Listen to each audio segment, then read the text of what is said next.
Trust is one of the quiet foundations of love. It forms in small, ordinary moments, shared laughter, late-night conversations, the comfort of knowing someone believes you without needing proof. It grows slowly, almost invisibly, until it becomes the ground a relationship stands on. That is why the moment trust turns into accusation feels less like a crack and more like an earthquake. What once felt safe and certain suddenly becomes unstable. And the person who used to be your shelter now feels like a stranger standing across from you with doubt in their eyes. When trust shifts into suspicion, the change is rarely loud at first. It often begins with a look that lingers too long, a question that sounds casual but carries an edge, or a silence that feels heavier than usual. The accused person senses the difference before they fully understand it.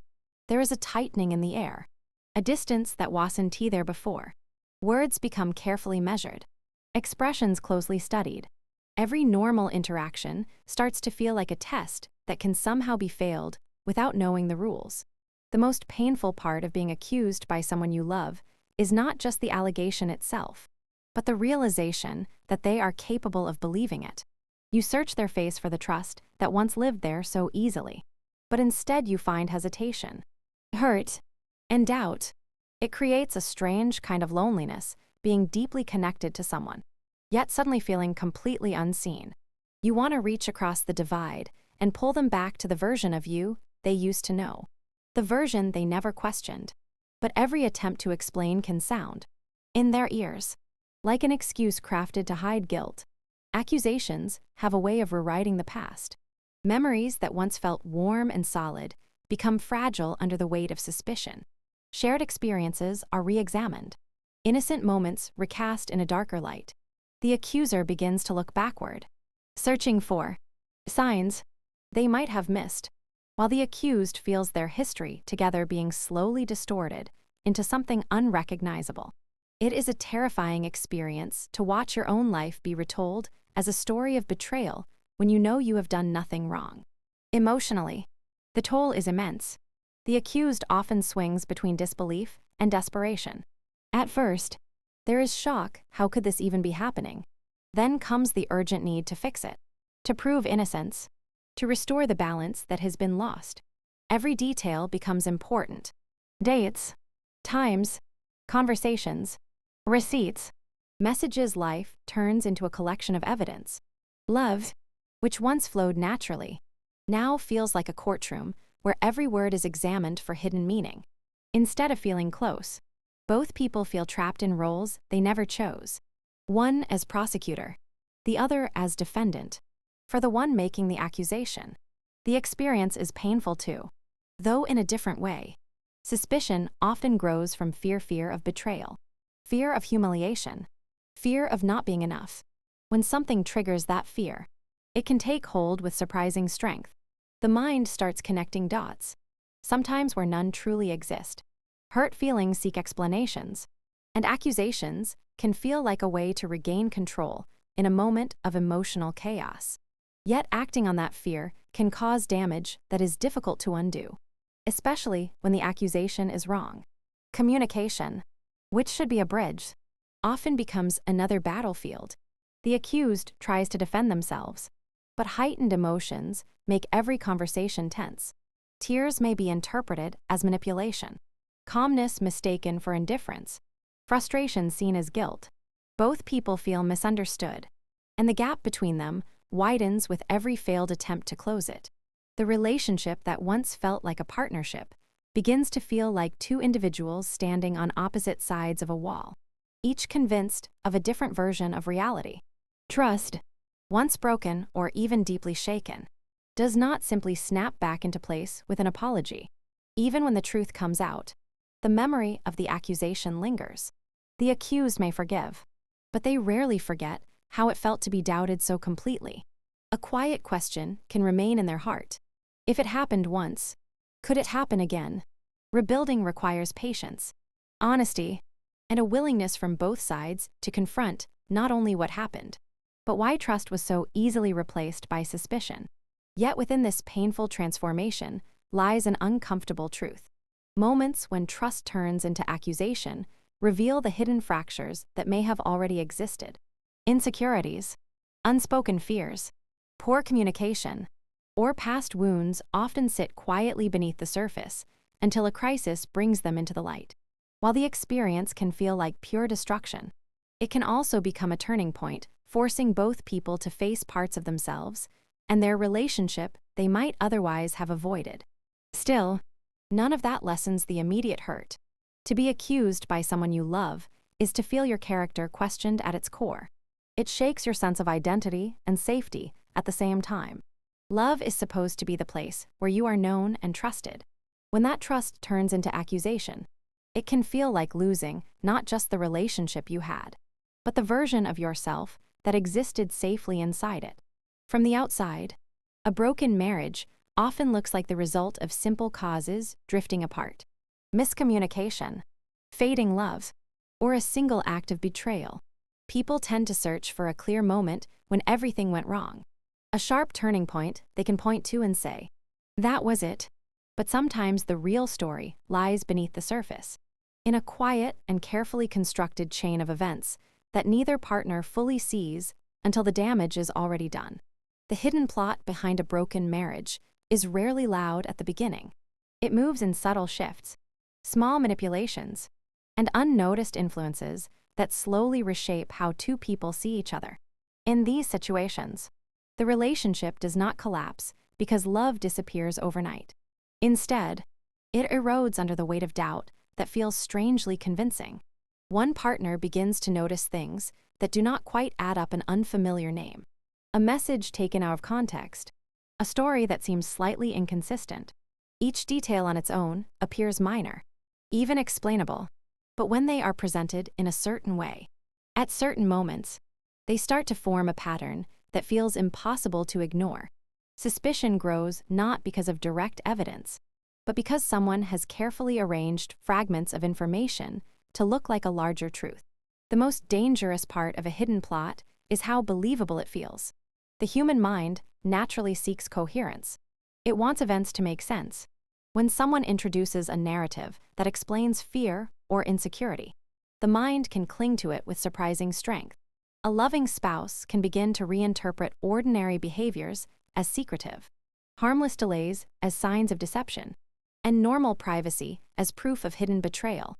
Once that mental shift begins, every new piece of information is filtered through the lens of suspicion, reinforcing a story that may have been planted deliberately. Behind the scenes, the architect of such a plot often understands emotional vulnerabilities better than the couple themselves.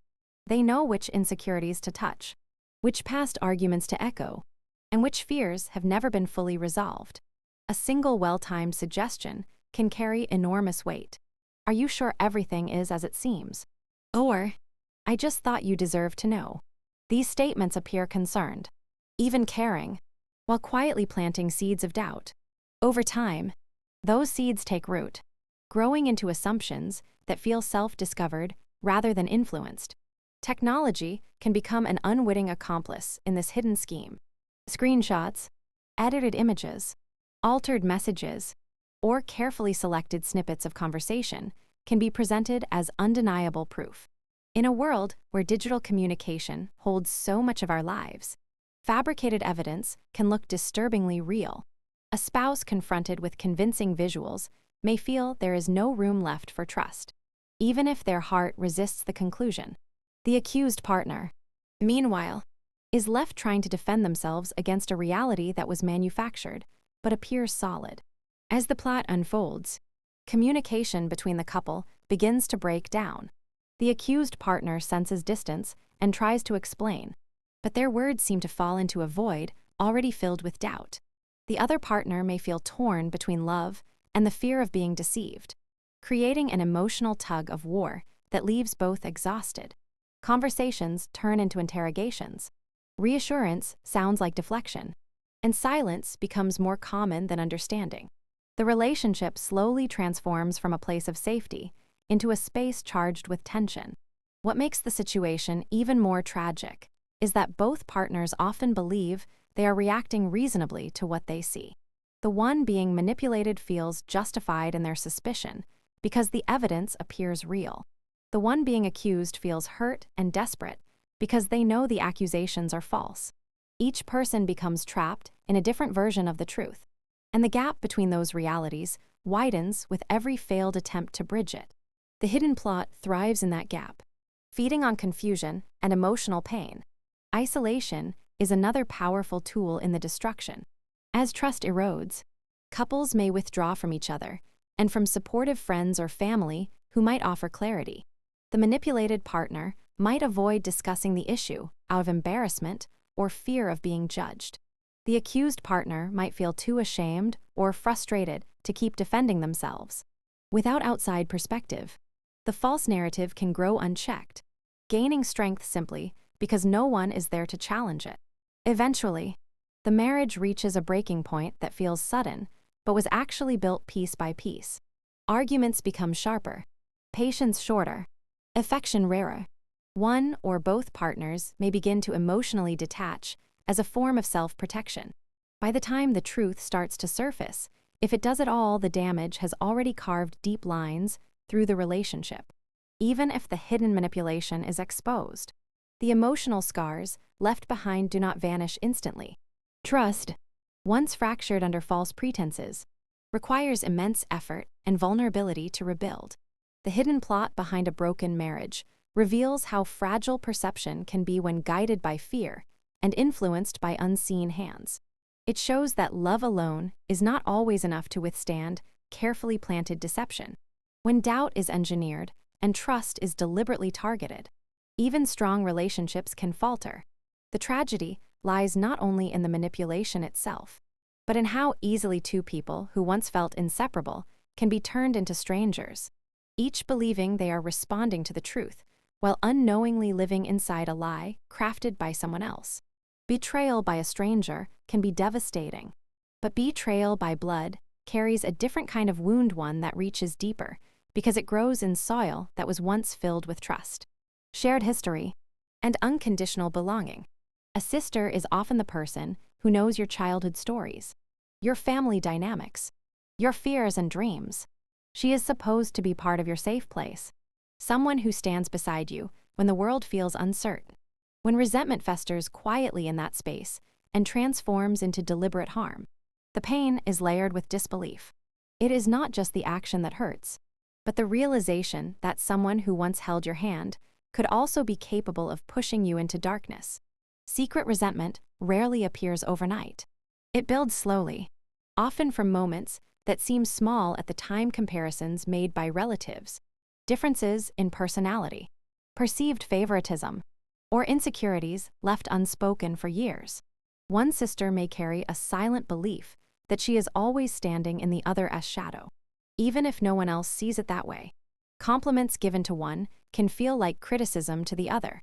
Achievements may be interpreted as competition rather than celebration.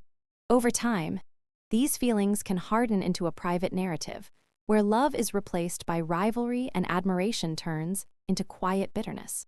The most dangerous part of hidden resentment is how well it can disguise itself. On the surface, everything may appear normal. There are shared meals, family gatherings, birthday messages, and polite conversations. Laughter might still echo in the same rooms where jealousy quietly takes root. The sister carrying resentment may convince herself that she is simply misunderstood, overlooked, or unfairly treated. Instead of confronting those feelings directly, she nurtures them in silence, replaying old memories in ways that confirm her pain while erasing any evidence of love or support she received. As resentment deepens, it begins to reshape perception. Neutral events start to feel intentional. A sister's success becomes a personal insult. A happy relationship becomes proof of unfair advantage. Even kindness can be twisted into condescension. The emotional lens grows so distorted that the resentful sister no longer sees reality clearly. She sees a story where she is the wounded one and the other is the cause. In that story, her anger feels justified, even righteous. This false sense of moral clarity can make harmful actions feel like a form of balance rather than betrayal. When resentment finally turns into action, it often does so with calculation. The sister who feels wronged may believe she is simply reclaiming power or exposing what she has convinced herself is the truth. She may gather personal information, exploit vulnerabilities, or manipulate situations in ways only someone close could manage. Shared history becomes a weapon. Private conversations, old insecurities, and intimate details are no longer protected by sisterly loyalty, but used as tools to wound. The betrayal feels so precise because it is carried out by someone who knows exactly where the softest spots are. For the sister who is betrayed, the emotional impact is overwhelming. There is grief not only for what happened, but for what is lost, the image of sisterhood that once felt unbreakable. Questions echo relentlessly. How long has she felt this way? Were any of our happy moments real? Did she ever truly love me? Or was I always an enemy in her mind? The past itself begins to feel unstable, as memories once associated with warmth are now shadowed by the knowledge of hidden hatred. Trust, once freely given, becomes something fragile and guarded. Family dynamics complicate the wound even further. Parents, relatives, and shared friends may struggle to understand how such deep conflict could grow unnoticed. Some may attempt to minimize the situation, urging forgiveness for the sake of family unity. Others may take sides, creating fractures that spread beyond the two sisters involved. The betrayed sister can feel pressure to stay silent. 2. Keep the peace, even when her heart is still bleeding. Meanwhile, the sister who acted out of resentment may shift between defensiveness and self-pity, unable or unwilling to fully face the harm she caused. At the core of this kind of betrayal lies unhealed pain that was never addressed in a healthy way. Instead of being acknowledged and worked through, insecurity was allowed to grow unchecked until it demanded an outlet. Unfortunately, that outlet came in the form of destruction rather than honest conversation. The tragedy is that the resentment, once exposed, often reveals how small its original spark truly was compared to the devastation it created. A misunderstanding, a moment of jealousy, or a perceived slight becomes the justification for actions that permanently alter relationships. Healing from betrayal by blood is complex because it involves mourning someone who is still alive. The sister you thought you had no longer exists in the same way. Whether reconciliation happens or not, the relationship can never fully return to its untouched state. Boundaries may replace closeness. Distance may replace daily connection. Yet in that painful transformation, there can also be clarity. The betrayed sister learns that shared DNA does not guarantee shared loyalty, and that protecting one's emotional well-being is not an act of cruelty, but of survival. Betrayal by blood forces a painful understanding. Love within families is powerful, but it is not immune to jealousy, insecurity, or unresolved wounds. When resentment is left in the dark, it can grow into something unrecognizable, capable of breaking bonds that once seemed unbreakable. The loss is profound, not only because of what was done, but because of what should have been a lifelong ally turned into a source of harm, and a sisterhood that might have thrived if only the truth had been spoken before bitterness took control. Truth has a quiet strength. It does not always arrive quickly, and it rarely enters without resistance. But once it stands in the open, it changes everything. Lies can twist perception, manipulate emotions, and temporarily reshape reality. Yet they require constant effort to maintain. Truth, on the other hand, needs no reinforcement. It simply waits for the moment when denial can no longer hold. When jealousy is the force that sets deception in motion, the eventual collision with truth carries consequences that ripple far beyond the original act. Jealousy often begins as a small, private feeling, an ache of comparison, a fear of being overlooked, a belief that someone else has something you deserve. In its mild form, it is a human emotion that can be acknowledged and managed. But when jealousy is fed instead of faced, it can grow into a quiet obsession. The person consumed by it starts to measure their worth against someone else's life, interpreting every success, compliment, or happiness of the other person as a personal loss. Over time, this distorted thinking creates a narrative where resentment feels justified and harmful actions feel like a form of emotional survival.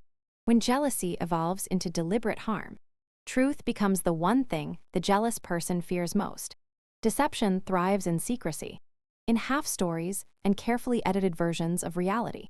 The jealous individual may manipulate situations, spread false information, or create illusions designed to damage the person they envy. In the moment, these actions can feel empowering. There is a sense of control, of finally shifting the balance, of making the other person feel the pain that has been quietly festering inside. But this sense of power is fragile, built on a foundation that cannot withstand exposure. The arrival of truth is often slow but unstoppable. Small inconsistencies begin to surface. Stories no longer align perfectly. Evidence that once seemed convincing begins to unravel under closer examination. People who were misled start to question what they were told. The web of lies, once carefully woven, begins to tear under the weight of its own complexity. For the person who built it, each crack brings rising panic. The energy once spent on maintaining deception turns into desperate attempts to contain the damage. Consequences follow truth like a shadow. Relationships strained by jealousy-driven actions rarely return to their original state. Trust, once broken, leaves behind a permanent mark even when forgiveness is offered. Friends, partners, and family members may feel betrayed not only by the lies themselves, but by the realization that they were used as tools in someone else's emotional battle. The jealous person, who may have believed they were only targeting one individual, often discovers that their actions have hurt many more. The cost of jealousy is not limited to external damage. It also reshapes the person who harbored it. Living in comparison erodes self-worth. Instead of building their own sense of identity and fulfillment, the jealous individual becomes fixated on another person's life. This constant focus creates a cycle of dissatisfaction, where nothing they achieve feels like enough because their happiness is measured against someone else's perceived advantage. Even when their actions succeed in causing harm, the relief is temporary. The underlying insecurity remains. Now compounded by guilt, isolation, or shame, truth forces a confrontation with that reality. Once deception is exposed, the jealous person must face not only the consequences of what they did, but the deeper reasons behind why they did it. This can be an unbearably uncomfortable reckoning. It means acknowledging insecurities that were easier to hide behind anger. It means admitting that the pain they tried to escape has only grown larger because of the damage they caused. Some people respond to this moment with defensiveness, continuing to blame others. Others, however, experience a painful clarity that becomes the first step toward change. For those on the receiving end of jealousy-driven betrayal, truth brings a different kind of relief. It does not erase the hurt, but it restores clarity. Being wrongly judged or harmed creates a heavy emotional fog, where confusion and self-doubt take root. When the truth emerges, it lifts that fog, allowing the injured person to see events as they truly were. There is validation in knowing that their pain was not imagined, that the betrayal had a source, and that they were not at fault for the harm inflicted upon them. Still, the consequences linger. Even with the truth revealed, healing takes time. Trust must be rebuilt slowly, if it can be rebuilt at all. Boundaries often replace closeness, and distance may become necessary for emotional safety. The experience leaves a lasting awareness of how destructive unchecked jealousy can be, not just for one relationship, but for entire networks of connection. The cost of jealousy is always higher than it appears at the start. What begins as a private insecurity can grow into actions that damage reputations, fracture families, and permanently alter lives. Truth eventually brings everything into the light, but it does not come alone. It carries consequences that demand accountability. In the end, jealousy promises relief but delivers loss, while truth, though painful, creates the only real possibility for healing, growth, and relationships built on honesty rather than comparison and fear. Healing rarely begins with a dramatic moment of closure. More often, it starts quietly, in the private decision to stop reopening wounds that have already taken too much. After betrayal, conflict, or deep emotional pain, the heart does not immediately know how to return to calm. It remains alert, guarded, and sensitive to reminders of what was lost. In that fragile space, healing is less about forgetting and more about learning how to live without letting the past control every breath. It is a gradual process of reclaiming emotional ground that once felt stolen. A crucial part of that process is understanding the role of boundaries. Many people grow up believing that love means endless access, constant forgiveness, and self-sacrifice without limits. But pain has a way of teaching what comfort never could. That boundaries are not walls built to keep love out, but doors that decide how love is allowed to enter. When someone has caused deep harm, continuing to give them unrestricted space in your life can reopen injuries that have barely begun to close. Choosing distance does not always mean choosing hatred. Sometimes it simply means choosing safety. Boundaries begin as internal decisions before they are ever spoken aloud. They form in the quiet realization that your well-being matters just as much as anyone else's feelings. This can feel unfamiliar, especially for those who are used to prioritizing harmony over honesty. Saying no, limiting contact, or refusing to engage in draining conversations can feel uncomfortable at first, even selfish. But over time, these choices create emotional stability. They teach the nervous system that it no longer has to brace for impact every time a certain name appears on the phone or a familiar voice enters the room. Healing also involves redefining what peace truly means. Peace is not the absence of conflict at any cost. It is not forced smiles at gatherings where your heart feels heavy, nor is it pretending everything is fine to avoid uncomfortable reactions from others. Real peace is quiet and steady. It comes from alignment between what you feel and how you live. It grows when your actions reflect your truth, even if that truth disappoints people who benefited from your silence. Choosing peace sometimes means accepting that not everyone will understand your boundaries, and being okay with that. Forgiveness often becomes part of the healing conversation, but it is frequently misunderstood. Forgiveness does not require reconciliation, nor does it demand the restoration of a relationship to its former closeness. It is, at its core, a release of the constant emotional grip the past has on the present. It is a decision not to let anger define your future. But forgiveness cannot be forced, and it does not erase consequences. Someone can be forgiven in your heart while still being kept at a distance in your life. These two truths can exist together without contradiction. As healing deepens, there is also a gradual return to self-trust. Painful experiences, especially those involving betrayal, can make people doubt their judgment. They may replay events, wondering how they missed the signs or why they trusted too easily. Healing means gently rebuilding confidence in your own perceptions. It involves recognizing that being hurt does not make you foolish. It makes you human. Trusting again begins with trusting yourself, your instincts, your limits, and your right to step away from what harms you. Choosing peace also reshapes the way you view relationships. Instead of holding on out of obligation, guilt, or fear of being alone, you begin to value connections that feel mutual and safe. There is less tolerance for drama disguised as passion or control disguised as care. The circle may grow smaller, but it becomes stronger. Each relationship is chosen with intention, built on respect rather than history alone.